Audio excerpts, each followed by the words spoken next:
Bonjour à tous et bienvenue sur le Rendez-vous Tech, l'émission qui explore et qui vous résume de manière compréhensible toute l'actualité tech, internet et gadgets. Bonjour à tous et bienvenue sur le Rendez-vous Tech. Vous connaissez le principe de l'émission, on vous résume l'actu tech en 1 heure environ et puis on essaye de vous expliquer les choses qui sont pas toujours faciles à comprendre. Tout ça dans la bonne humeur avec des analyses intéressantes, j'espère, en tout cas c'est le but. Je suis Patrick Béja et aujourd'hui j'ai le plaisir de recevoir, après son escapade de vacances, Marion Douming qui nous revient, j'ai l'impression du paradis, du pays des rêves. J'ai suivi en fait tes photos, ton voyage avec les photos que vous postiez, Jérôme et toi, sur Instagram. Je le disais à Jérôme, je crois, la dernière fois. C'était incroyable. Oui, alors c'est vrai qu'après on en a beaucoup profité et on a sélectionné les meilleures photos évidemment à mettre sur Instagram, mais c'est toujours un privilège de pouvoir vivre ce genre d'expérience, hein. Oui, bah ça s'appelle les vacances, effectivement. Ouais, oui, mais enfin bon, pouvoir partir à l'étranger aussi loin, etc. Enfin, tout le monde ne vit pas les vacances de cette manière-là. C'est vrai, c'est vrai. En tout cas, elles avaient l'air incroyables avec vos photos et je recommande, si vous voulez vous changer les idées et vous dépayser, quand Marion et Jérôme partent en vacances, il faut absolument suivre leur Instagram. Bon, il faut suivre leur Instagram de toute façon, mais quand ils partent en vacances, c'est encore mieux. Ah, Donc, il faut suivre en connaissance de cause, hein, parce que j'ai eu des collègues qui, à mon retour, m'ont dit: «Je te hais». J'ai eu le malheur de te suivre sur Instagram. maintenant, je te déteste. Bon, écoute, non, C'est ça. moi, j'ai trouvé ça très, très cool. Donc, merci d'être de retour pour cette émission où on va avoir des sujets quand même assez épineux, intéressants, compliqués. Il y a notamment l'arrestation de Julian Assange, avec laquelle je voulais pas commencer parce que je me suis dit on va commencer par un truc un petit peu plus cool, mais en même temps il y a cette histoire qui a fait les gros titres, selon laquelle Amazon écoute ce que vous dites chez vous grâce à ses Alexa, ses assistants, et ça aussi c'est un petit peu compliqué à dépatouiller quand on n'est pas très au fait de la situation, et je pense qu'on va pouvoir expliquer aux gens de quoi il s'agit, et justement j'aimerais vous encourager, d'ailleurs, j'aimerais vous encourager, en fait, j'avais parlé il y a quelque temps de la question de la confiance que vous faites en cette émission pour vous fournir une heure de tech intéressante et pour vous expliquer peut-être un petit peu les choses de manière compréhensible. Et là, j'aimerais faire un deal avec vous, avec les auditeurs qui sont pas encore soutiens du Rendez-vous Tech sur Patreon. Le deal, c'est que si jamais, au bout de l'émission, vous en ressortez en vous disant « Ouais, quand même, là, je comprends mieux » ou « J'ai un petit peu plus de nuances dans ce que je pensais, j'ai pris le temps de réfléchir à tout ça, et du coup, ça m'a apporté quelque chose », là, considérez l'idée de soutenir l'émission parce que c'est notre travail, c'est ça qu'on travaille dur pour faire ces choses-là, ça demande beaucoup de boulot, beaucoup de dédication, et évidemment le soutien n'arrive que par Patreon. Donc si au bout de l'émission vous dites ouais quand même là ça m'a apporté quelque chose, faites un petit tour sur Patreon pour voir si ça pourrait vous intéresser, comme le font d'ailleurs Martha Anadon Rosinac, Maël Costo, The French Visitor, Aubin Huette, PP75, Peter Bréjassou et Ariaz, et tous les autres auditeurs qui choisissent de soutenir l'émission financièrement de la manière qu'ils le veulent, avec le contrôle qu'ils ont. Donc pensez peut-être à faire ça. Et donc... Et sinon, il y a aussi d'autres émissions de Patrick qui sont très bien, comme le Phileas Club, que moi j'aime tout particulièrement. Ah, c'est gentil, c'est gentil. Le Phileas Club en anglais, effectivement, qui est une émission où on essaye de confronter nos opinions à un niveau international. Donc là aussi, il y a des choses à faire, des choses à écouter. Mais commençons par la tech, commençons avec justement Alexa. Je crois que l'arrestation de Julian Assange est l'information la plus importante peut-être, mais c'est aussi la plus, je ne vais pas dire déprimante, mais la plus sérieuse. Donc même si Alexa c'est sérieux aussi, on va commencer avec ce sujet. Alors qu'est-ce qui s'est passé ? On a eu un article de Bloomberg qui a révélé des informations selon lesquelles, dans certains cas, les commandes qu'on donne à nos assistants personnels d'Amazon, donc Alexa en particulier, sont écoutées par des gens, par des gens, des employés d'Amazon. Et ça a donné lieu à un certain nombre de gros titres qui étaient, je crois, assez trompeurs et qui avaient tendance à faire cette chose que j'abhorre, c'est-à-dire faire un gros titre inquiétant, buzzy, pour que vous cliquiez dessus, avec des informations qui sont effectivement peut-être préoccupantes d'une certaine manière, mais qui ne sont pas du tout aussi inquiétantes que ne le laissent penser ces gros titres. Donc, allons au-delà des gros titres et parlons de la controverse factuellement. D'abord, le principe des enceintes connectées, qu'est-ce que c'est ? La plupart d'entre vous savent comment elles fonctionnent, mais on va revoir la chose très rapidement. Le principe, c'est que les assistants personnels ont une enceinte et un micro. Le micro écoute ce que vous dites en permanence, mais il l'analyse dans une mémoire locale, c'est-à-dire qui est uniquement dans l'appareil que vous avez acheté. Et ce que vous enregistrez, ce que vous dites en permanence ne quitte jamais l'appareil local. Il l'analyse, il cherche le mot-clé, que je ne vais pas dire ici, mais que vous connaissez bien, et ils fonctionnent tous de cette manière. Donc, les assistants personnels cherchent le mot-clé en local. Quand ils détectent le mot-clé, à ce moment, ils envoient la phrase que vous avez dit après le mot-clé au serveur du fournisseur de service pour être analysé, pour analyser cette partie. Donc, il y a énormément de recherches en sécurité qui sont faites pour vérifier que c'est bien de cette manière que ça fonctionne. Et les chercheurs n'ont jamais trouvé d'envoi de données. Alors, on peut toujours, si on est super parano, se dire oui, mais ça se fait quand même. Franchement, il faut avoir un chapeau en aluminium sur la tête pour vraiment y croire à ce stade. Les informations ne sont transmises que quand le mot-clé est détecté. Sinon, ça reste en local. Et donc, ça veut dire que, déjà, à la base, encore une fois, la plupart d'entre vous le savaient, je pense, mais à la base, ce n'est pas toutes vos conversations qui sont envoyées sur les serveurs pour être analysées. Donc ça, c'est la base du fonctionnement. Ensuite, il y a un autre élément qui est important, c'est que tous ces services utilisent du machine learning pour comprendre ce que vous dites. Et le machine learning, alors il y a plusieurs méthodes de machine learning, mais la méthode principale, c'est a besoin d'être entraîné et d'être entraîné en permanence pour s'améliorer. Qu'est-ce que ça veut dire d'être entraîné ? C'est-à-dire qu'on va prendre les données que doit analyser le système et on va lui donner des labels, on va lui donner des informations supplémentaires. On le sait quand on analyse, par exemple, quand on entraîne les systèmes qui font de la reconnaissance d'images, eh ben on va lui donner des images où on va dire ça c'est un chien, ça c'est un chat, ça c'est une personne.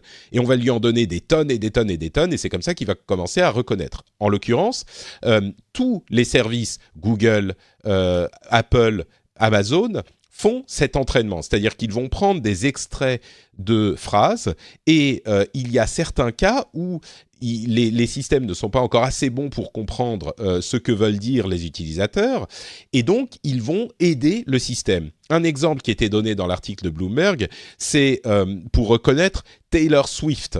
Taylor Swift, c'est bien sûr la chanteuse, mais en anglais, ça peut aussi vouloir dire le tailleur rapide. Taylor, c'est tailleur, Swift, c'est rapide. Et donc, ils prennent des exemples de personnes d'utilisateurs réels qui ont été enregistrés en disant Taylor Swift et ils indiquent au système ça c'est la chanteuse et pas un tailleur. Donc ça c'est le principe selon lequel fonctionne tout, encore une fois, c'est pas juste Amazon, tous les assistants personnels. Dans le cas d'Amazon, il y a un problème parce que les informations, donc les extraits audio, étaient envoyés aux personnes qui font ce traitement avec des informations personnelles. Et c'est là que le problème intervient. C'est-à-dire qu'il y avait par exemple des informations sur l'appareil spécifique, le numéro de série, des informations personnelles identifiables. Je ne sais pas si c'était le nom spécifiquement, mais je crois qu'il y avait le numéro du compte, etc., etc. Alors que dans le cas de Google, le traitement se fait avec les informations personnelles qui sont complètement retirées de l'extrait. Donc ça veut dire que les personnes qui traitent ces informations ne vont pas pouvoir les associer à une personne spécifique. Bien sûr, dans le système de Google, l'association existe parce que ils ont un profil sur vous et donc il y a toutes ces histoires, vous savez, de pub, etc. Donc l'information reste dans le système, mais les personnes qui vont effectivement entendre l'extrait audio ne vont pas savoir d'où vient cet extrait audio. Et enfin, le cas d'Apple, qui bien sûr se base sur la question de la vie privée depuis longtemps. Dans le cas d'Apple, c'est encore plus poussé, puisque les extraits enregistrés, tous les extraits enregistrés, sont complètement séparés des informations de l'utilisateur, avec des numéros aléatoires, ce genre de choses. C'est-à-dire que Apple, s'ils ont un extrait audio dans leur système, ils ne sauront pas, eux, retrouver l'origine de l'extrait audio. Donc, c'est quelque chose qui est beaucoup plus anonymisé. Alors, bien sûr, vous avez l'extrait qui va être utilisé à l'instant où vous faites votre requête, mais il ne peut pas être au-delà de ça. Quand ils font l'analyse, par exemple, pour l'entraînement, il ne peut pas être associé à quelqu'un. Donc voilà la manière dont ça fonctionne. La controverse vient du fait que Amazon fait ça avec des informations personnelles. Ils disent qu'il y a, pour se défendre, ils ont dit on a un petit nombre d'échantillons qui sont analysés de cette manière. Le problème dans ce genre de communication, c'est toujours cette idée de petit nombre. Moi, ça m'irrite énormément parce que petit nombre, ça veut rien dire. Petit nombre, est-ce que c'est 0,1% qui représente toujours des millions et des millions de requêtes peut-être on ne sait pas. Et donc ça, c'est un petit peu problématique. Mais quoi qu'il en soit, ça ne veut pas dire que les employés d'Amazon écoutent toutes vos conversations. On a même eu la confirmation que l'accès à ces données était protégé par un login avec double facteur, authentification double facteur. Il y a des protections supplémentaires qui sont mises sur le système. Donc voilà, il n'y a pas de quoi paniquer. Maintenant, ça ne veut pas dire que ça pose pas forcément des problèmes potentiels. Marion, qu'est-ce que tu penses de cette histoire ? Est-ce que c'est quand même problématique ou est-ce que c'est une tempête dans un verre d'eau ? Je pense que là, on touche à quelque chose d'assez émotionnel aussi. C'est comme tu le disais, un petit nombre. Même si on avait le nombre, je suis pas sûre que ça changerait grand-chose dans l'opinion des gens, en fait. Parce qu'ils se disent, il y aura toujours une chance que moi, je sois écoutée, en fait, qu'une de mes conversations soit écoutée. Donc là, on touche vraiment à quelque chose de l'intimité, de l'émotionnel. Tu disais tout à l'heure que de toute façon, ils n'enregistrent pas les conversations quand il n'y a pas le mot-clé qui va déclencher l'enregistrement. Il faut savoir quand même que ils informaient que les personnes qui écoutent ces extraits, ils en écoutent jusqu'à 1000 par jour. Ils disaient qu'il y avait au moins une centaine par jour qui étaient déclenchées par accident où il n'y avait pas justement la commande clé. Donc il y a ça aussi qu'il faut prendre en compte, c'est la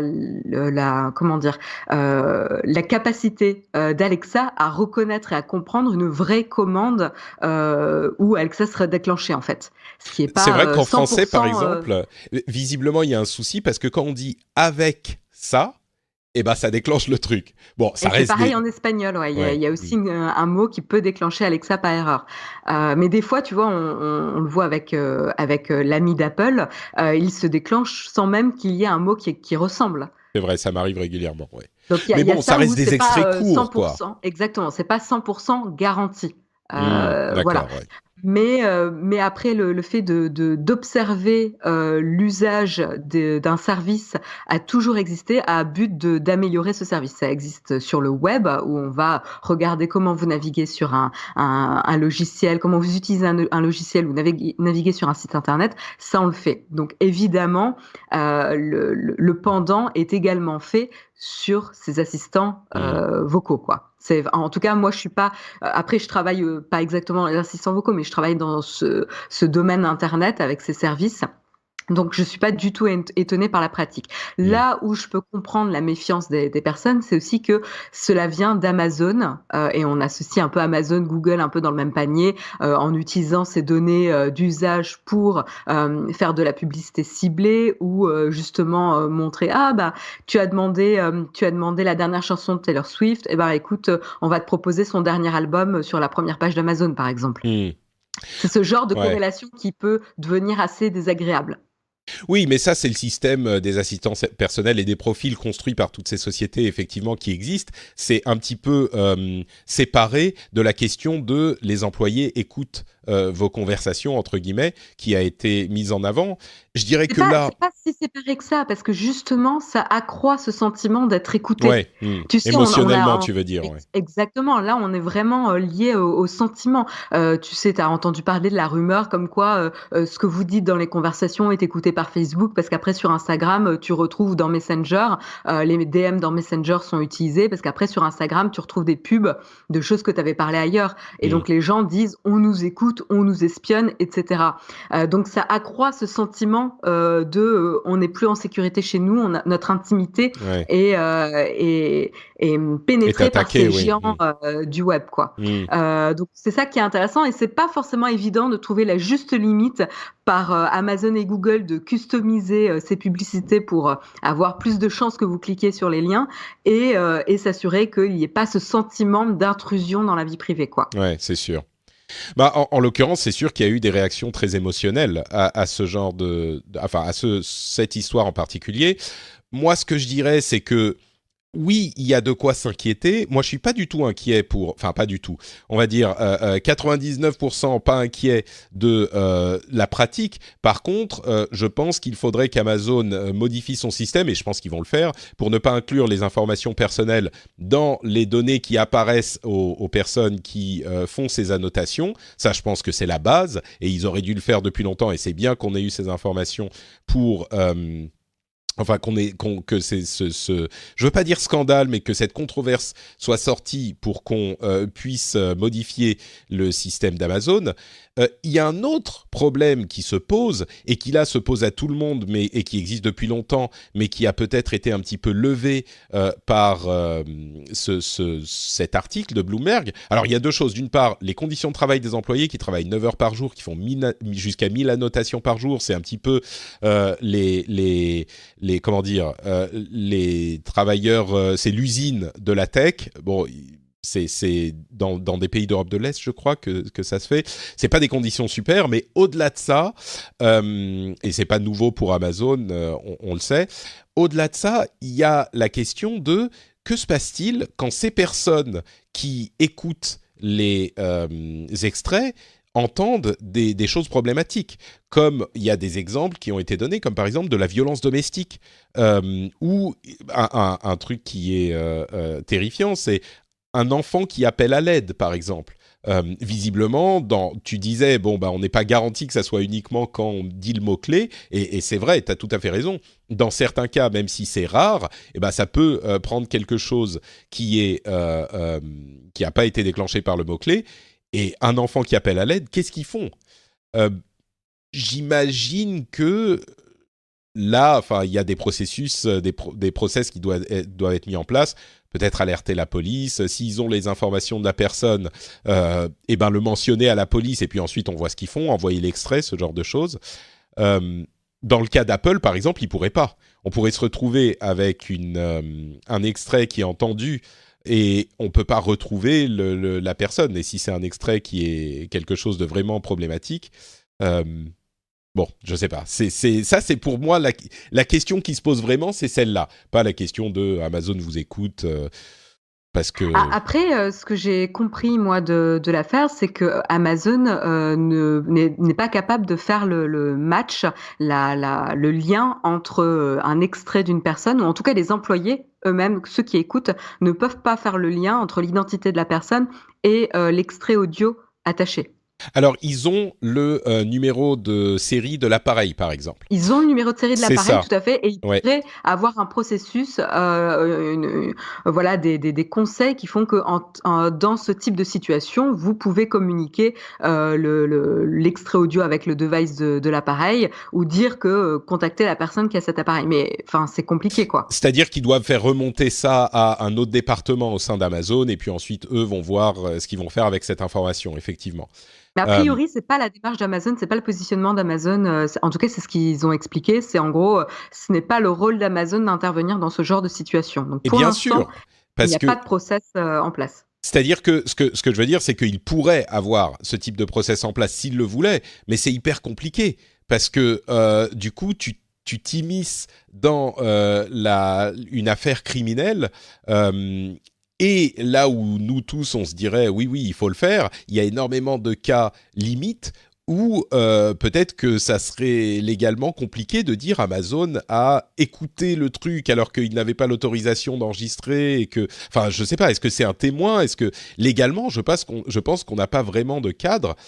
Je sais que dans le cas de certains euh, euh, services en ligne, comme des jeux en ligne où il y a du chat écrit, je sais que quand on a des personnes qui disent des choses problématiques comme des gens qui disent qu'ils vont se faire du mal ou se suicider en chat et que une autre personne va signaler ça à au service client, eh bien, le service client, je parle de ce que je connais, c'est-à-dire Blizzard, qui est une société pour laquelle je travaillais donc dans le cadre de World of Warcraft, le service client contacte les autorités. Mais je ne sais pas si c'est une obligation légale de le faire, je ne sais pas du tout. Évidemment, c'est quelque chose d'un petit peu différent parce que là, les gens qui en parlent en public, entre guillemets, c'est-à-dire vont en parler dans le groupe de joueurs dans lequel ils sont ou dans les canaux de discussion publics, ce genre de choses. Oui, Mais voilà, c'est quand même, c'est là où c'est différent, c'est-à-dire que c'est une personne qui prend l'action d'avertir suite à un échange d'une conversation. un C'est pas un micro qui a été appareil qui mis, écoute chez toi. ouais, c'est ça, ouais. Où il n'y a pas de consentement du partage de l'information. Là, la personne sur le chat a partagé un sentiment dans une sphère semi-publique-privée, quoi. Ouais. Et donc, oui, je sais pas. Mais pour moi, voilà, c'est ça le vrai problème. Qu'est-ce que ces sociétés doivent faire quand on entend ce genre de choses, alors que c'était pas l'intention à la base d'aller chercher ce genre d'informations. Donc là, oui, là, il y a un gros problème. Sur le reste, l'entraînement du système, tant qu'on a quand même cette surveillance, on va dire, du public et de la presse qui évite qu'on fasse des choses un petit peu trop limites, je pense qu'il n'y a pas lieu de s'inquiéter plus que ça, quoi. Après, il y a des moyens de limiter justement cet usage. Dans les settings, dans les paramètres d'Alexa, vous allez pouvoir empêcher d'utiliser les requêtes pour qualifier la publicité ou votre profil de consommateur d'Amazon. Par contre, je crois que vous pouvez pas empêcher Alexa d'enregistrer les extraits, mais vous pouvez empêcher Alexa d'utiliser les requêtes pour customiser votre profil client, je crois. Oui, Donc il y a des alors on données peut le privées, désactiver. de vie privée, ouais. Mais une autre chose qui était un petit peu problématique, c'est que si on disait qu'on ne voulait pas utiliser nos informations pour améliorer le service, qui est en fait ce dont on parle ici, eh bien il se trouve qu'ils n'ont pas donné les détails, mais certaines requêtes étaient quand même envoyées. Alors c'est peut-être des cas très particuliers, mais ça veut dire qu'il n'y a pas de moyen de le désactiver totalement. Donc ça aussi c'est problématique, je pense que... Mais pour moi c'est deux choses différentes, c'est-à-dire que le fait la d'utiliser question un service, profil publicitaire... Exactement, tu participes à l'amélioration de service, c'est aussi pour le bénéfice de l'utilisateur et ça ne sera pas utilisé en externe ailleurs, c'est un peu comme Apple. Oui, mais Apple là... va pas utiliser les requêtes pour ton profil parce que eux, de toute façon, ne font pas leur business là-dessus. Alors le problème avec Alexa spécifiquement, c'est que quand on activait l'option ne pas utiliser mes informations pour améliorer le service, eh ben, il y avait quand même certains extraits qui étaient envoyés. Tu vois, mais parce qu'en fait, c'est ce que je te dis, je pense que c'est pas la même chose. Pour améliorer le service, c'est à des fins d'améliorer, et je pense que ça, tu ne peux pas l'empêcher. Par contre, utiliser ces données, ces requêtes... Non, mais c'est ce que je te dis. Excuse-moi, Marion. Il y a une option pour dire je ne veux pas que vous utilisiez mes données pour améliorer le service. Ah d'accord, justement, j'avais compris l'inverse, d'accord. Oui, c'est une option spécifique. Et malgré ça, il y a certains cas où c'est envoyé quand même. Donc... Bon, c'est en tout cas Amazon doit nettoyer un petit peu tout ça. Google, au moins, il l'utilise pour à des fins publicitaires, mais vous pouvez là aussi désactiver ce genre de choses. Et c'est plus propre, disons, chez Google. Chez Amazon, il faut nettoyer un petit peu tout ça. Bon, parlons maintenant de Julian Assange. Là encore, petit résumé des faits. Qu'est-ce qui s'est passé avec Assange et avec Chelsea Manning ? En mars 2010, Julian Assange a aidé Chelsea Manning ou en tout cas a proposé d'aider Chelsea Manning à craquer un mot de passe pour pénétrer dans les systèmes du Pentagone.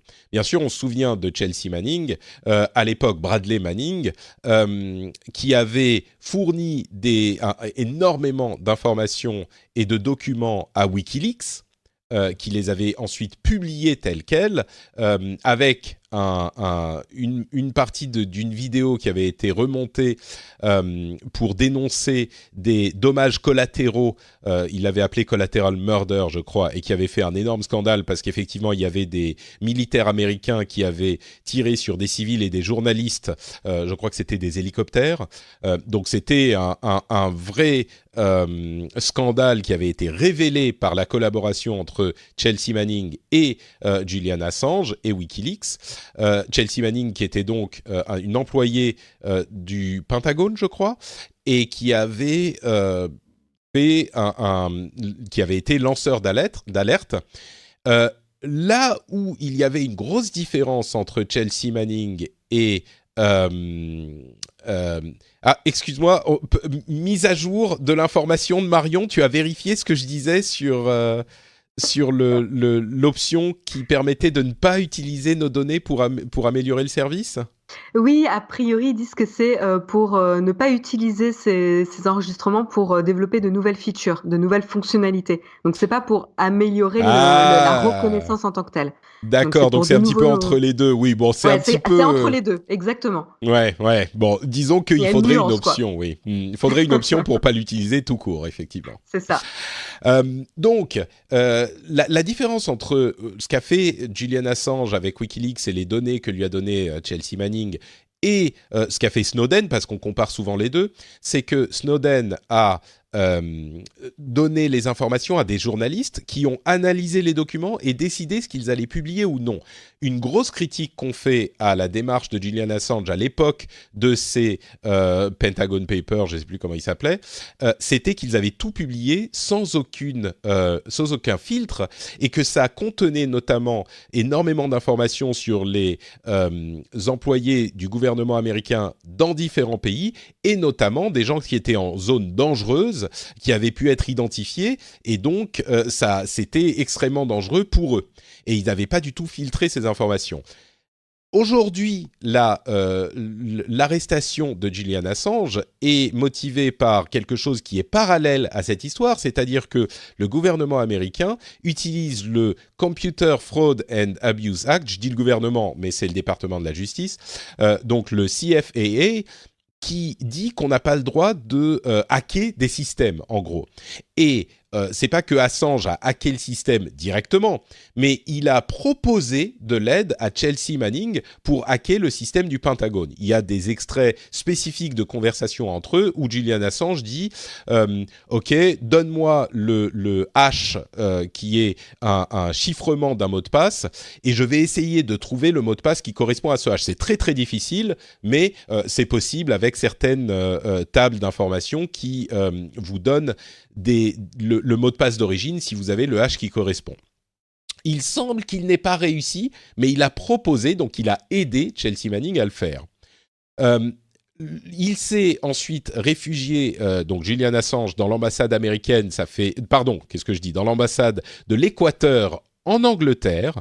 Ça faisait 7 ans qu'il était dans cette ambassade. Et il faut noter qu'il était dans l'ambassade pour échapper notamment à une accusation de viol qui a été faite en Suède. L'accusation a été comment dire, le procès a été abandonné par le département de la justice suédois, mais pas parce que finalement ils pensaient que l'accusation était sans fondement. Il a été abandonné parce qu'ils se rendaient compte que tant que Julian Assange était dans l'ambassade de l'Équateur en Angleterre, il ne pouvait pas poursuivre le procès. Et il semblerait qu'aujourd'hui, ce qu'ils ont indiqué, c'est que, étant donné qu'il a été arrêté, qu'il est sorti de l'ambassade, ils vont reprendre le procès. Donc, c'est un procès qui est toujours en cours, cette histoire de viol. Et il faut noter que la définition du viol en Suède est un petit peu plus vaste que dans des pays comme la France. Donc, il faudrait que j'ai le détail exactement de l'accusation, mais en tout cas, c'est une accusation de viol. Donc, on en est à ce stade maintenant. L'Équateur a annulé sa défense de Julian Assange. Ils lui ont demandé de quitter l'ambassade pour tout un tas de raisons. Il semblerait qu'il était notamment... alors, les choses qu'ils disent, c'est qu'il était en train de monter une cellule de... je ne sais plus le terme qu'ils ont utilisé, mais une cellule d'espionnage au sein de l'ambassade. Ça, c'est l'aspect un petit peu sérieux. Il y a aussi des problèmes comme, il disait qu'il avait une hygiène très discutable, qu'il jouait de la musique très très fort, enfin qu'il était un invité infernal, sachant que ça faisait quand même 7 ans qu'il était enfermé dans l'ambassade. Donc on peut imaginer que ça l'a un petit peu affecté. Et d'ailleurs, les images qu'on a vues de lui laissent penser qu'il est...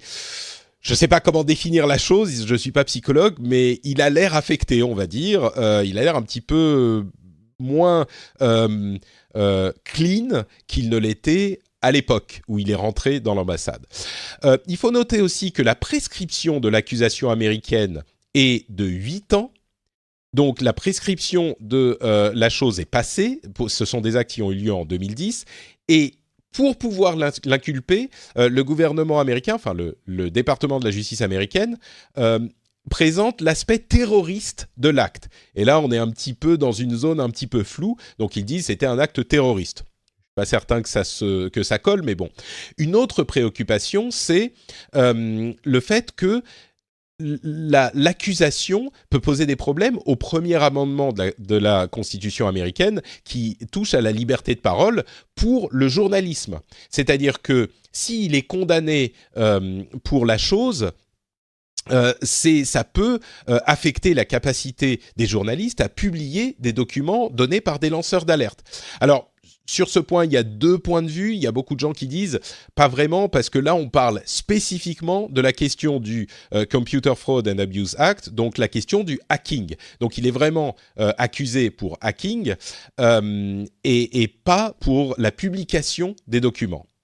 Et dans l'ensemble, j'ai l'impression que, de tout ce que j'ai lu,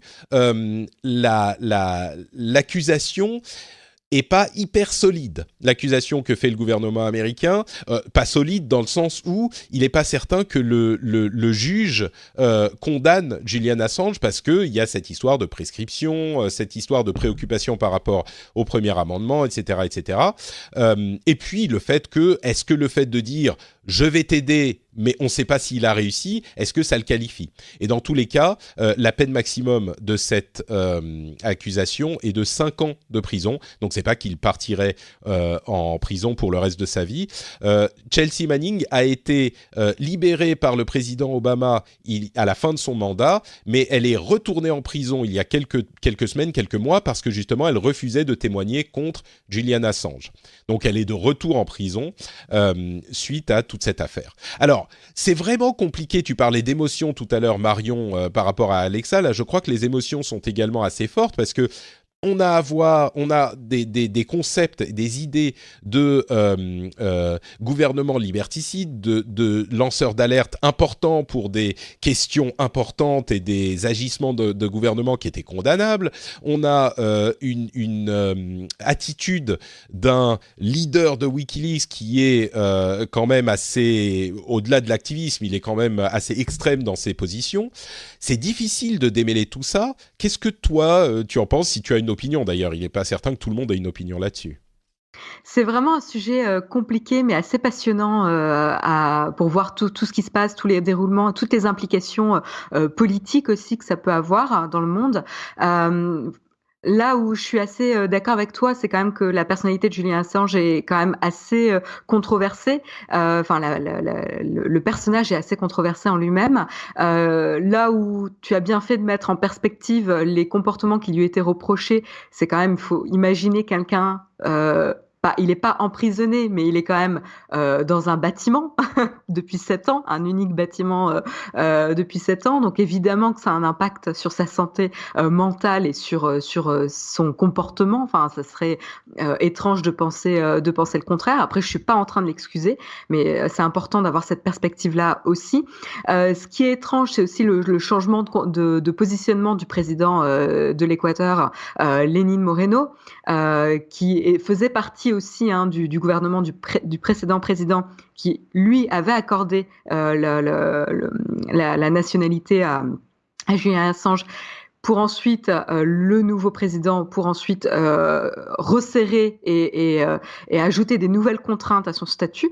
Donc c'est un petit peu compliqué. On sent qu'il y a une pression extérieure. Après, je suis pas experte en politique, donc je ne peux pas savoir les implications entre les États-Unis et le président de l'Équateur, ce qui peut se passer, mais je me doute qu'il doit y avoir des pressions. Je pense qu'on peut dire sans se tromper que le gouvernement américain demande au gouvernement de l'Équateur de libérer, enfin de leur livrer Julian Assange, ça c'est certain, et je suis sûr qu'il le demande avec force, on va dire. Oui, oui. Tout à fait. Et on le sent d'ailleurs dans le témoignage du président, on sent aussi qu'il essaye de trouver une justification à sa décision. Oui, l'histoire de Assange qui nettoie pas le caca du chat, par exemple, c'est un petit peu bon. Mais il faut noter aussi que le gouvernement précédent américain de Barack Obama avait choisi de ne pas pousser le procès. Alors peut-être que les conditions ont changé, mais avait choisi de ne pas pousser le procès parce que justement ils avaient des craintes sur les conséquences que ça aurait pour la liberté de parole, c'est-à-dire le journalisme. Donc il s'est dit bon, on n'est pas trop sûr, on va pas y toucher. Mais peut-être c'est justement là que c'est intéressant, parce que la crainte par rapport à la liberté journalistique et cette démarche journalistique, on connaît la position de l'administration Trump envers les journalistes aujourd'hui.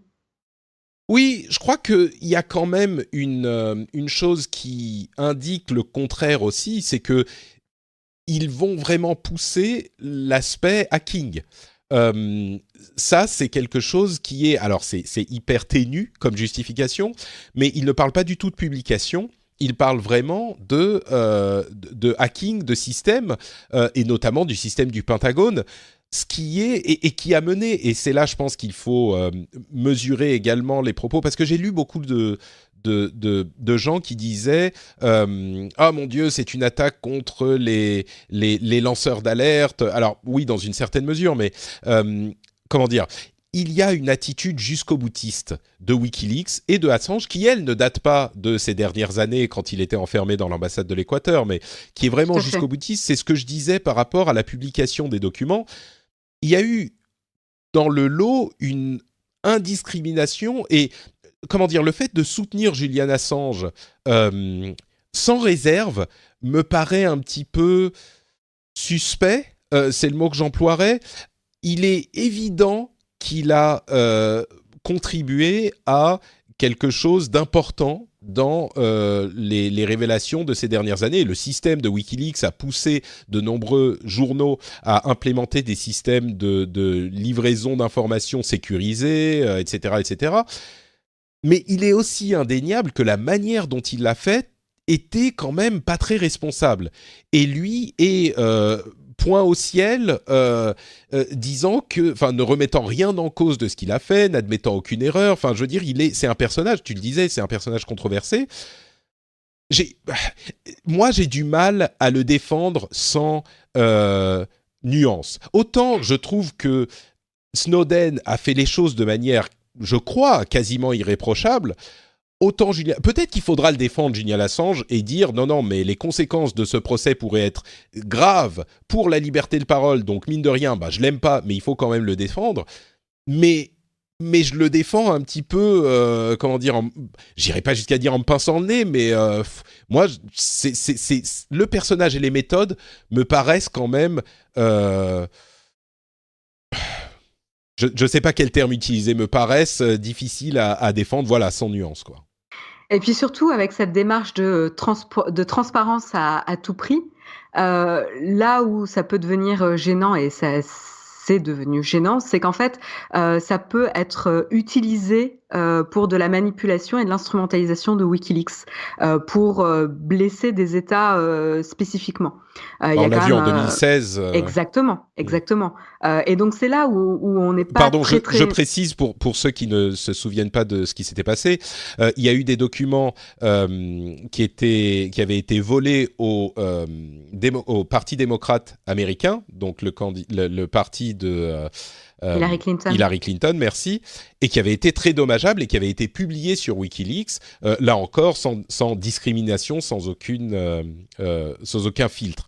Et c'était, d'après toute vraisemblance, une action du gouvernement russe. Donc, ouais. Et ils sont, voilà, il y a certains pays comme ça qui sont assez redoutables dans la stratégie où ils vont utiliser des démarches a priori louables de transparence des organismes opaques de certains États, voilà, lutter contre cette opacité des gouvernements, mais en fait, ils vont utiliser cette démarche louable pour manipuler justement et abreuver ces plateformes de documents qui vont porter préjudice spécifiquement à des camps, et donc ils vont jouer le jeu de certains États. Et c'est là où ça devient dangereux, moi je trouve. Ouais. Et c'est là où tu parlais justement de traitement journalistique et la différence avec Edward Snowden. Et je pense qu'elle est très importante et fondamentale.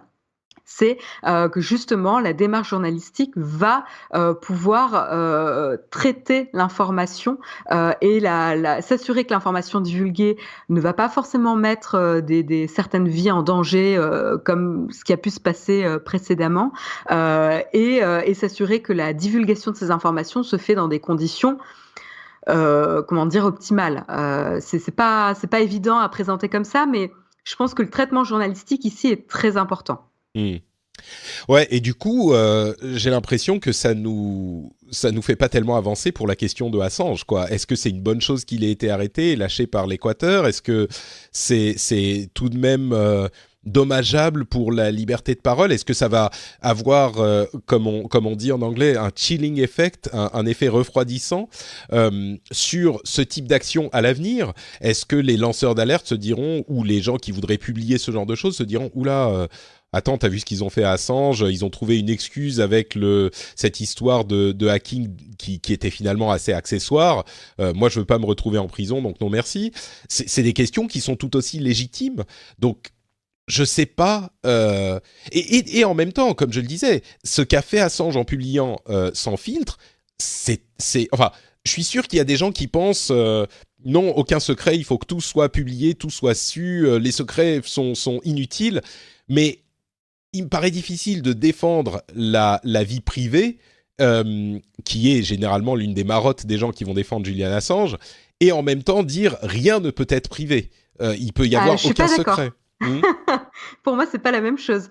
Non, c'est pas la même chose, mais est-ce que les États n'ont pas le droit d'avoir des secrets ? Tu vois, si on dit ça, ok, mais ça change, ça a beaucoup d'autres implications.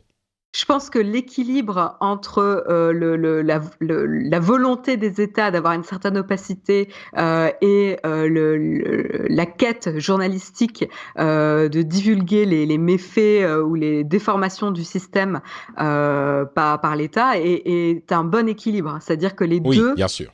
Les deux s'équilibrent. Là, moi, ce qui me fait très peur avec ce qui s'est passé, c'est qu'en effet, même si ils veulent le poursuivre pour cette accusation de hacking, enfin, ça ressemble plus à un prétexte pour le poursuivre à tout prix qu'autre chose. Donc, évidemment, je pense que ça va impacter malheureusement la liberté journalistique, quoi.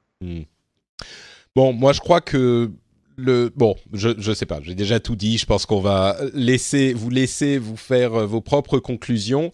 La seule chose que je dirais en conclusion, comme je le dis souvent, c'est que tout ça n'est ni tout blanc ni tout noir, et si vous entendez des gens qui vont vous dire que Assange est un martyr qui n'a rien fait de mal et qu'il est une victime du despotisme des États-Unis, je crois qu'il faut y mettre un petit grain de sel. Et de la même manière, si vous entendez des gens qui vont vous dire, j'imagine que ça sera plus le cas aux États-Unis, que c'est un traître qui a entraîné, et que Chelsea Manning aussi est une traîtresse, et qu'ils ont mis en danger la sécurité nationale et qu'ils n'auraient jamais dû faire ce qu'ils ont fait et qu'il faut les mettre en prison jusqu'à la fin de leur vie, là aussi, je crois qu'il faut mettre un gros grain de sel. Mais le problème, c'est que dire oui, il faut un petit peu de mesure, c'est facile. Et là, j'avoue que pour une fois, je me mets moi-même au milieu de la controverse. Mais c'est facile de dire, ouais, bah, c'est ni tout blanc ni tout noir. Mais au final, il y a une décision à prendre. Est-ce qu'il aurait fallu laisser Assange entièrement en liberté ? Je sais pas. Est-ce qu'il faut le mettre en prison ? Je sais pas. Est-ce que c'est une bonne chose de trouver cette astuce avec l'histoire du hacking ?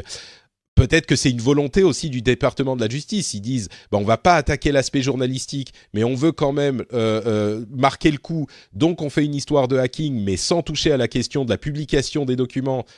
C'est peut-être une demi-mesure qui est souhaitable, mais je sais pas. Donc au final, je sais pas. J'ai pas vraiment la réponse. Je crois que peut-être qu'il faut faire confiance à la justice. Et peut-être, il est tout à fait possible que l'accusation ne tienne pas. Le juge est quand même a priori indépendant. Peut-être qu'il va dire non, désolé, ça tient pas. Donc je sais pas. Ouais, Marion, en conclusion, t'as un avis ? Est-ce qu'il faut mettre Assange en prison ou pas ? Franchement, c'est compliqué. Je pense que de toute façon, il y a deux sujets différents. C'est la validité de l'accusation et la manière dont il a été traité et semi-emprisonné, puis ensuite pris de force dans l'ambassade. En tout cas, j'ai trouvé que la démarche de l'ambassade de l'Équateur n'a pas été très franche et très clean. Ah oui, très mais propre. ils font quoi ? Ils peuvent pas le garder dans l'ambassade jusqu'à la fin des temps. Ils pourraient l'envoyer en Équateur, mais enfin, même là, c'est compliqué, je sais pas. Qu'est-ce qu'ils font ? Ils vont le garder jusqu'à ce qu'il ait 70 ans ou jusqu'à ce qu'il meure dans l'ambassade ? Non, mais les propos du président ne tiennent pas, en fait, ça, sur oui. pourquoi le faire sortir. Et ça, en fait, ça fait vraiment céder à la pression des États-Unis et on trouve une raison pour le faire sortir et puis on s'en débarrasse comme ça, quoi. Ouais. Bon, ce que je sais en tout cas, c'est que si Snowden se retrouvait dans la même situation, mon avis sur la chose serait très très différent et beaucoup plus tranché. Pour le cas justement avec Snowden, on a quelqu'un qui a vraiment une intention hyper noble et une démarche qui est très prudente et on n'est pas du tout dans le même cas de figure. Donc il y a quand même cette différence que je fais, quoi. Mais tu vois, c'est deux choses à décorréler pour moi. La manière dont ça s'est déroulé ne doit pas être liée au personnage en lui-même. C'est deux choses encore différentes. Ouais. C'est pas parce que je suis pas en train de soutenir Julian Assange quand je dis la manière dont ça s'est déroulé ne s'est pas faite correctement. Ouais, je comprends ce que tu veux dire. Ouais. Donc c'est une manière de dire que tu sais pas non plus en fait. Je crois qu'on est tous. Je pense que l'avis est très nuancé comme pour beaucoup de choses. Bon, si vous avez réussi à vous faire un avis ou si votre avis a été un petit peu ajusté suite à notre conversation et surtout notre explication, j'espère qu'on n'a pas oublié de détails et c'est ça qui est important parce que les détails sont souvent importants dans ce genre d'histoire et c'est souvent les détails qui sont oubliés par ceux qui vont défendre un camp ou l'autre mordicus. Et si ça vous a permis de vous faire un petit peu de votre avis, vous pouvez venir nous le dire sur frenchspin.com/ sur frenchspin.com sur l'article de l'émission. Et comme je le disais tout à l'heure, si ça vous a aidé à vous faire un avis sur Alexa et sur Assange, cette émission, allez faire un tour sur patreon.com/rdvtech pour soutenir l'émission. Vous choisissez la somme que vous donnez par épisode. Vous pouvez vous arrêter quand vous voulez et c'est le moyen de soutenir l'émission. Et donc, ceux qui le font sont les héros du Rendez-vous Tech. Je vous remercie infiniment de le faire. Et je vais lire un commentaire iTunes, d'une personne qui est... Alors, je pense pas que ça soit un Chinois ou un Japonais. Je crois que c'est Shinki qui a écrit en kanji du coup, donc c'est le nouveau démon je crois, mais kanji je les ai un petit peu oubliés, mais il nous dit très bonne émission, mais Patrick par pitié en français on dit mème, un mème, le mot existe, autant l'utiliser, surtout que tu l'utilises dans quasiment chaque épisode, c'est un régal d'écouter ton condensé d'actualité chaque semaine, une émission incontournable, merci à toi on va dire Shinki, et je savais pas que mème était un vrai mot français, je savais pas qu'il avait été intronisé par je perds mes mots, l'Académie, merci, l'Académie française. Donc un mème, voilà, maintenant je saurai, merci beaucoup Shinki. Donc la prochaine fois que je parlerai de mèmes, je dirai des mèmes. Très bien. Et merci Shinky d'avoir laissé un commentaire sur iTunes. J'apprécie énormément. Continuons donc avec des petites news et rumeurs un petit peu plus rapides, et notamment cet article formidable de Taylor Lorenz sur The Atlantic, elle fait toujours des articles vraiment d'immense qualité pour vous aider, vous et moi, à comprendre les jeunes et la manière dont ils utilisent les réseaux sociaux. En l'occurrence, elle a fait un article sur la manière dont les classes d'universités américaines utilisent Instagram pour créer des groupes de nouveaux étudiants qui arrivent la même année dans l'université. Ils créent en fait des nouveaux comptes avec, par exemple, je sais pas, MIT 2024, genre l'année de promotion du MIT 2024, et ils suivent des gens qui disent qu'ils arrivent dans l'université au même moment, et ils se rencontrent, ils discutent par l'intermédiaire d'un compte Instagram, de la même manière en fait que on utilisait Facebook à l'époque, et peut-être certains d'entre nous utilisent encore Facebook, mais j'ai trouvé ça hyper intéressant sur la manière dont les gens et les jeunes détournent Instagram pour créer des groupes en fait, alors qu'il n'y a que des comptes, et se trouvent des amis, des roommates, discutent, etc. C'est vraiment, Instagram est devenu le focus de la jeunesse, j'ai l'impression. Oui, et c'est marrant parce qu'on retrouve l'usage d'origine de Facebook dans le détournement sur Instagram, où en effet on retrouve ces étudiants qui vont utiliser Instagram pour se créer des groupes, se rencontrer, faire connaissance et trouver ses futurs colocataires. T'as raison, c'est à ça que servait Facebook à l'origine, quand il a été créé dans les universités. Donc on se demande si Facebook est pas en train de se frotter les mains justement en se disant tiens, ils quittent Facebook ou ils sont pas sur Facebook, mais au moins on les a gardés quelque part. Ah bah, parce ça, que c'est sûr, Instagram en effet ressemble vraiment à cette stratégie-là. Oui, bah oui. Et pour ceux qui l'ignoreraient encore, Instagram appartient à Facebook. Donc. On a des nouvelles du côté d'Apple.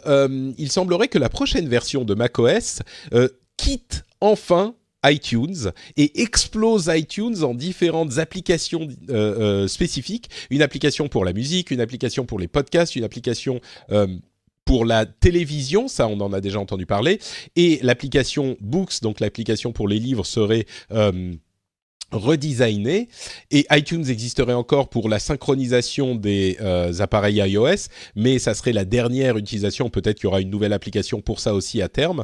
Donc bon, c'est la fin d'une époque, et peut-être la fin d'une époque qui a duré un petit peu trop longtemps, l'époque iTunes, mais c'est intéressant de voir.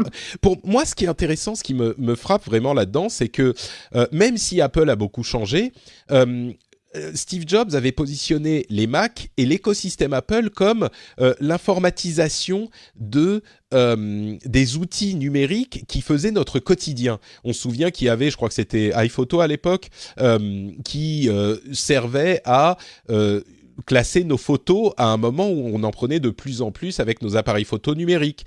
iTunes servait à gérer notre musique numérique. Et c'était vraiment une sorte de tout en un pour gérer notre vie numérique.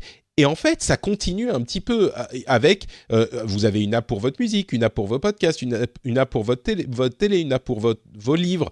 Et ça réunit un petit peu tout ça. Pour moi, c'est dans la droite ligne de ce qu'a toujours fait Apple avec ses outils informatiques, quoi. On a des informations sur les millions que dépense Apple. Alors, ils ont payé beaucoup pour acheter Texture. Vous savez, c'est l'app qui a donné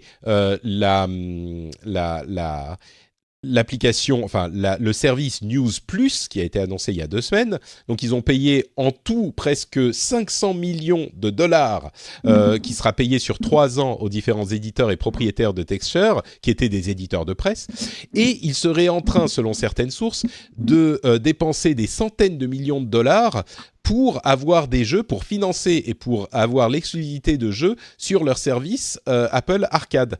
Donc là aussi, on a une intention d'Apple. Alors, 500 millions pour Apple, c'est pas énorme, mais vraiment l'envie de mettre beaucoup d'argent pour financer ces services. Et là où ça m'intéresse moi particulièrement, c'est que j'ai toujours vu ce service d'Apple, enfin depuis qu'ils l'ont annoncé, Apple Arcade, comme un moyen de financer des jeux payants sur l'App Store où ils ont du mal à se financer eux-mêmes. Donc, s'ils injectent 500 millions de dollars dans l'écosystème des jeux payants sur l'App Store, c'est quand même pas rien. Ça fait beaucoup d'argent qui est envoyé aux développeurs. Et bien sûr, il y aura ensuite de l'argent qui va leur être envoyé par les abonnements, on l'imagine. Donc, c'est un bon moyen de financer des jeux de qualité, des jeux payants qui ont du mal à se faire leur place au soleil sur l'App Store. Et enfin, pour les questions d'App Store, l'autorité de la concurrence néerlandaise a ouvert une enquête sur les pratiques d'Apple. Alors, on en parle depuis un moment parce qu'Apple met en avant ses propres services sur l'App Store depuis quelque temps et qui rentrent en concurrence. Le plus connu est évidemment Spotify, qui est en concurrence avec Apple Music. Et donc, ça y est, les autorités de concurrence de différents pays, en l'occurrence néerlandaise, est en train de jeter un coup d'œil à ces pratiques-là. Peut-être que ça donnera quelque chose à terme, mais on en parle depuis un moment et ça se concrétise.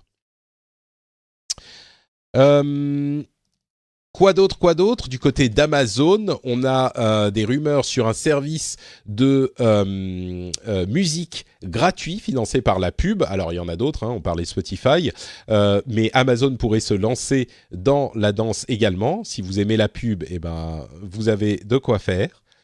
Non, mais c'est super malin de la part d'Amazon. Ouais. Avec les devices Echo qui sont dans toutes les maisons, enlever la barrière de souscrire à un abonnement pour écouter la musique, mais tout en générant du revenu, c'est assez malin de conquérir le marché via ce nouveau service supporté par la pub.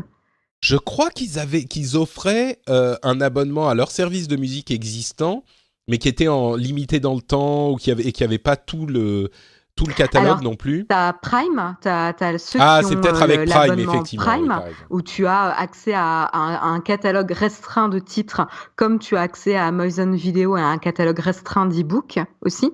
Et puis après, tu as l'abonnement dédié Music Unlimited pour 9,99$ par mois, je crois à peu près, où là, tu as accès au plus grand catalogue, etc. Mais tu n'avais pas de formule gratuite supportée par la pub comme Spotify ou Deezer. Ah, d'accord, effectivement. Intéressant. Donc oui, c'est une offre à mettre en parallèle des assistants, enfin des enceintes connectées. Tout à fait raison, ouais. Et du coup, ça peut leur faire une source de revenus assez impressionnante. Quand tu vois, c'était 115 millions d'utilisateurs pour la formule gratuite pour Spotify et 110 millions, je crois, ou 100 millions pour la formule payante de Spotify. Et vu le succès des enceintes Alexa, ça peut atteindre ce genre de chiffres, oui. Tout à fait. En même temps, j'imagine que de nombreux utilisateurs d'Alexa sont déjà abonnés à Amazon Prime. C'est devenu Prime maintenant, même en France, je crois. Donc, oui, je crois aussi. Uber a enfin annoncé son entrée en bourse. On a eu quelques informations intéressantes. Ils ont 91 millions d'utilisateurs mensuels chaque mois, donc mensuel, c'est ce que ça veut dire. Si on inclut Uber Eats, etc. 91 millions, et ça c'est déjà intéressant, mais ce qui est encore plus intéressant pour moi, c'est que les 91 millions qui étaient à la fin de 2018 étaient en croissance de 33% d'une année sur l'autre. C'est fou. Ça m'a frappé parce que je pensais qu'Uber était quand même assez connu, assez utilisé, et que entre 2017 et 2018, ils aient eu une augmentation du nombre d'utilisateurs mensuels, donc réguliers, de 33%. Ça m'a paru quand même assez impressionnant. Ceci dit, s'ils ont un chiffre d'affaires de presque d'un peu plus de 11 milliards de dollars, qui lui aussi est en progression, c'est logique, de 42% d'une année sur l'autre, et ils perdent encore quand même 2 milliards de dollars sur l'année 2018. Donc on n'est pas encore à une société qui fait de l'argent, même pour Uber. Est-ce que tu es passionné par Disney+? Est-ce que tu l'attends comme le Messie, enfin, le service d'abonnement vidéo de Disney? Non, absolument pas. Pas du tout. Ok, bon donc. Non, mais par contre, c'est très intéressant de voir justement la bataille que vont se livrer les différents fournisseurs, la Netflix, Apple, Disney+, etc. C'est assez intéressant à regarder. Bah, je crois qu'on entre effectivement dans l'ère où la télévision est pas complètement laissée derrière, évidemment, mais elle est dans le rétro. Et même si elle continue à avancer, bah, je crois qu'on est, en tout cas pour des gens comme nous, c'est plus du tout la préoccupation principale. Disney+ a donné des détails, enfin Disney a donné des détails sur son service de streaming Disney+, et ils sont hyper intéressants et agressifs. Le prix alors on parle en dollars, hein, on imagine que ça sera plus ou moins équivalent en euros, parce que le service sera disponible dans le monde, dans les marchés principaux, mais donc on imagine que ça veut dire l'Europe, dans les 2 ans. Donc, il est lancé le 12 novembre aux États-Unis, mais il arrivera dans les autres pays, et notamment, on imagine en Europe, d'ici 2 ans. Et le prix de l'abonnement mensuel est de 7 dollars ou 70 dollars par an, donc un tarif bien inférieur à celui de Netflix. Alors, Netflix a monté ses prix une fois qu'ils avaient capturé le marché, donc il est tout à fait possible que Netflix le fasse à terme aussi. Mais pour le moment, on est à 7 dollars par mois ou 70 dollars par an, ce qui est un prix très raisonnable. Qui supporte la 4K. C'est ça, c'est-à-dire que pour le Netflix, il y a des abonnements moins chers, mais qui n'ont pas les hautes définitions et pas la 4K. Dans le cas de Disney+, on a la 4K, le HDR. Tout le contenu peut être téléchargé et regardé hors ligne. Il y aura des applications sur toutes les box, les consoles, a priori l'Apple TV, Roku, etc. Les box Android également. Il y aura également énormément de contenu supplémentaires, de contenu produit par Disney sur des licences comme les licences Marvel, les licences Star Wars, avec des séries développées spécifiquement pour le service.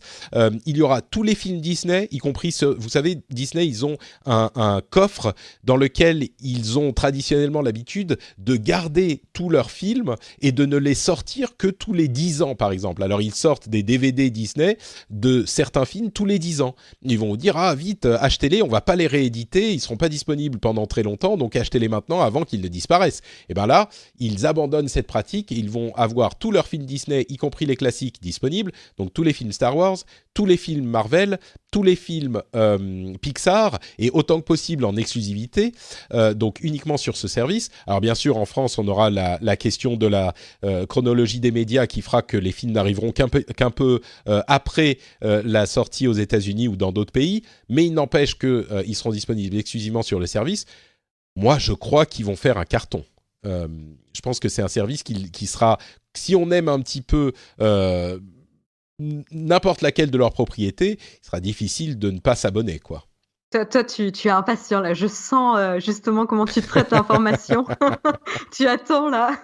Bah, moi, je suis un grand fan de Marvel, donc c'est vrai que j'ai très hâte de voir les séries qui vont nous sortir. Il y a des séries sur des personnages secondaires qu'on a vus dans les films qui seront, j'espère, traités avec soin. Mais il y a des fans de Star Wars qui vont vouloir de toute façon voir la série The Mandalorian quand elle sortira. Enfin, je crois que... Non, toi, tu t'en fous de tout ça.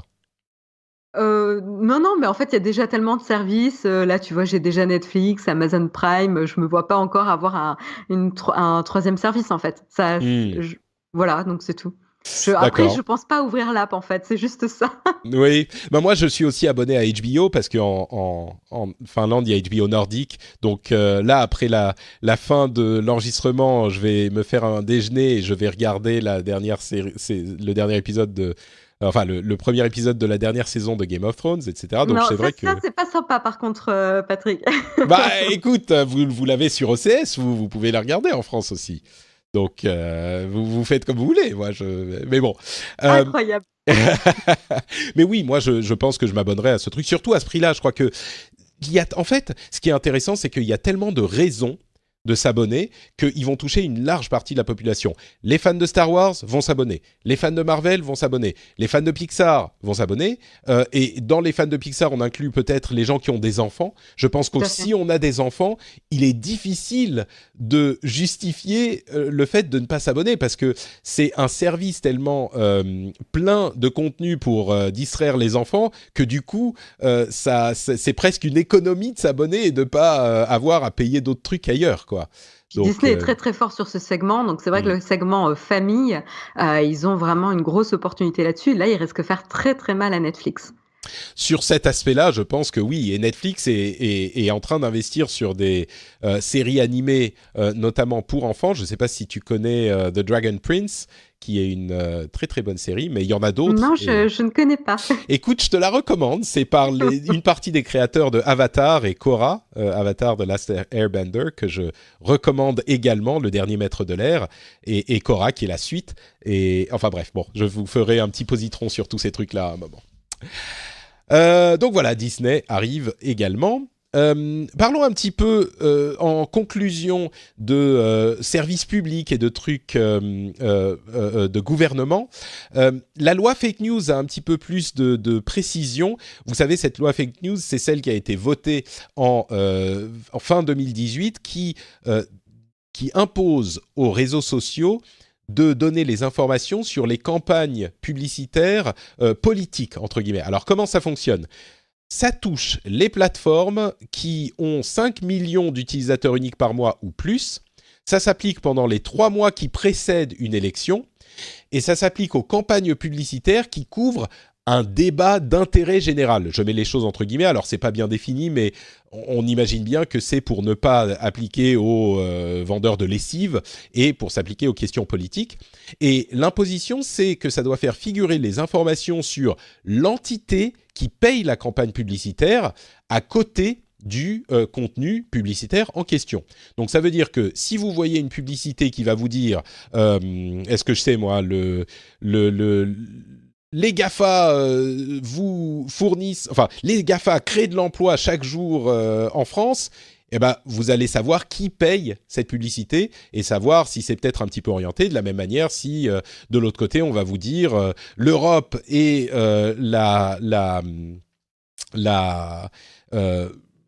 plague, je trouve plus mes mots, et un malheur pour la France, eh ben, vous allez savoir d'où ça vient également. Je prends des exemples qui sont un petit peu peut-être pas hyper scandaleux ou pas hyper controversés, mais on sait que dans toutes les élections récentes dans différents pays, il y a eu des informations beaucoup plus difficiles à traquer.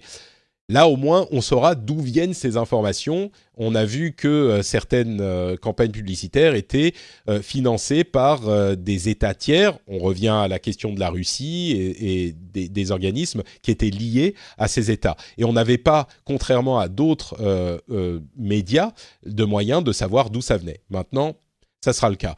Moi, ça me paraît quand même une bonne chose. J'ai du mal à y trouver un aspect négatif. Peut-être que toi, tu pourras, Marion ? Non, écoute, je pense que c'est intéressant surtout de prendre des précautions aussi avant une élection, ce genre de choses, et d'avoir plus de transparence. C'est ça, c'est une question de transparence, quoi. Ouais. Exactement, on parlait de transparence il y a quelques minutes, là on revient sur le sujet. S'assurer d'avoir la transparence nécessaire spécifiquement en plus avant une élection où là on va mettre l'accent, je trouve que c'est important et potentiellement, ça aidera à réguler et éviter certains débordements ou manipulations qu'on a pu voir pour les dernières élections. Il y a une députée de La République En Marche qui a proposé d'avoir une application du gouvernement installée sur tous les téléphones mis en vente en France. Alors, c'est une petite idée comme ça lancée en l'air, hein, c'est pas du tout quelque chose qui est en train de donner lieu à une loi. Mais je me demande si c'est pas une bonne idée. Je sais qu'on avait déjà parlé de servicepublic.fr avec toi, Marion, il y a quelques mois de ça, et que tu avais trouvé le site assez mauvais. Je crois que c'était celui-là qu'on avait parlé. Là, en fait, ça serait une app qui mettrait devant tous les citoyens qui utilisent un téléphone portable, donc tous les citoyens, un moyen de communiquer, enfin d'avoir des informations sur l'État, là encore, avec ma naïveté légendaire, je me dis, bah, c'est pas forcément une mauvaise idée. Généralement, j'aime pas quand on impose des choses aux constructeurs, des choses de ce type-là, mais là, je me pose la question, je me dis peut-être, pourquoi pas. Mais... Question de prendre à rebrousse-poil les personnes pour leur imposer des informations sur le gouvernement. Alors là, je trouve ça génial comme idée. Je pense que pour braquer les gens un peu plus, il n'y a pas mieux. Faut pas hésiter. Ouais, il faut faire ça. Il faut préinstaller une application du gouvernement qui va t'envoyer des notifications alors que tu n'as jamais accepté. Mais, non, bon. Je comprends. Là, en fait, la question, c'est comment faire en sorte que les gens s'intéressent à l'actualité du pays, les enjeux politiques, tu sais, c'est même sociaux, pas. etc. Pardon, je t'interromps. C'est même pas qu'une question d'actualité, parce que Service Public, qui est a priori le site qui serait concerné, c'est des questions d'informations pratiques, de démarches. Tu sais, c'est des choses importantes. Il y a des démarches administratives qui sont mises en place, des informations sur la justice, sur les déplacements à l'étranger, sur plein de choses, quoi. Non ? Mais ça, tu y accèdes déjà sur Internet. Bien sûr, oui. S'il y a un problème d'accès, c'est-à-dire que si les gens n'ont pas le réflexe d'aller sur Service Public pour aller chercher ces informations, ils n'auront pas le réflexe d'ouvrir l'application pour aller chercher ces informations. Donc le problème, il n'est pas là, en fait. Ouais. Je dirais, j'aurais tendance instinctivement à être d'accord avec toi, mais en même temps, quand je me rends compte à quel point le fait d'effacer les frictions possibles entre une intention et une action est importante pour des sociétés comme Amazon, pour des sociétés comme Netflix, pour toutes les sociétés de la tech qui passent une énorme partie de leur temps, et tu le sais puisque tu es spécialiste de l'interface utilisateur, effacer les frictions, un clic de plus, c'est une occasion de plus de pas faire quelque chose. Plus tu lisses la chose, mieux ça marche. Et ben là, en l'occurrence... Le souci, c'est que ça vient pas exactement de ça. C'est-à-dire que si tu mets... la friction, elle existera toujours. Alors oui, tu auras l'application préinstallée, mais encore, faudra savoir qu'elle est là et que tu n'es pas oublié que tu l'aies mis dans un dossier caché comme ce qu'on faisait avec les applications Apple, quand même. Mais après, tu vas te retrouver sur un espèce d'annuaire d'informations. Pour trouver l'information que tu veux, déjà, il faudra voir comment l'application est faite, parce que c'est pas du tout sûr que ce soit facile de trouver. Mais bon, là, voilà, je joue le jeu de l'argument. Oui, tu te fais un petit peu l'avocate du diable comme j'aime le faire, alors que moi j'étais content et positif. Bon, je comprends, effectivement. Et puis bon, c'est vrai que Service Public est un site qui est facilement accessible, évidemment. Peut-être que la solution est d'encourager les gens à aller sur service-public.fr, qui est vraiment un site que moi je trouve de bonne qualité. C'est peut-être pas de celui-là qu'on avait parlé à l'époque. Là, c'est un site qui réunit plein d'informations et de démarches sur le service public, et je trouve qu'il est quand même pas mal foutu. Donc, je pense que ce qui serait intéressant, c'est de récupérer des données sur quels sont les services ou les démarches qui ne sont pas bien comprises par les gens ou pas trouvées par les personnes aujourd'hui, quels sont les moyens qu'elles utilisent, comment elles font, et essayer de résoudre le problème à cet endroit-là, en fait. Ouais, mais ça, c'est trop compliqué. Enfin, Marion, ça demande des études, des trucs. C'est quand même beaucoup plus simple de mettre une app sur tous les téléphones de France. Comme ça ne marchera pas et on dépensera de l'argent pour rien. Bon, bah voilà, écoutez, ça va être le dernier sujet dont on vous parle aujourd'hui. Merci 1000 fois à toi d'avoir pris le temps de faire l'émission avec moi, Marion. Si les auditeurs veulent retrouver un petit peu plus de ce que tu fais, où est-ce qu'ils peuvent aller ? Notamment, je pense aux photos, mais il y a peut-être d'autres choses. Vous pouvez me suivre sur Instagram ou Twitter au pseudo Aizea Design. Vous le trouverez dans les notes de l'émission. Et sinon, vous me retrouvez sur Nowtech pour le TechScope, notamment l'émission du matin sur l'actualité tech. C'est sur YouTube, Nowtech. Merci Marion. Pour ma part, c'est Note Patrick sur Twitter, Facebook et Instagram. J'y suis également. Vous pouvez bien sûr soutenir l'émission sur patreon.com/rdvtech. Ce deal confiance dont je vous parlais en début d'émission, est-ce qu'il a été rempli ? Est-ce que vous avez compris un petit peu mieux ce qui se passe avec Alexa qui écoute vos conversations et avec Julian Assange qui s'est fait arrêter ? Si vous avez compris un petit peu mieux, si vous vous êtes rendu compte que vous êtes dit « Ouais, mais à la radio, j'aurais pas eu ces informations. À la télé, j'aurais pas eu ces informations. Si j'avais dû lire 60 articles différents, bah, ça m'aurait pris à peu près 12 heures, comme ça a peut-être été le cas pour moi, pour vous livrer ces informations. » Et ben dans ce cas-là, vous vous dites, ouais, il y a quand même eu quelque chose. Donc, je vais me dire que je vais soutenir l'émission et vous allez sur patreon.com/rdvtech pour regarder de quoi il s'agit. Il y a plein de récompenses sympas en plus de ça. Donc, le lien est dans les notes de l'émission. Vous pouvez le faire comme vous le souhaitez et ça prend 2 minutes, montre en main. Merci à vous tous d'avoir écouté cet épisode et on vous donne rendez-vous dans une semaine pour un nouvel épisode. Ciao à tous!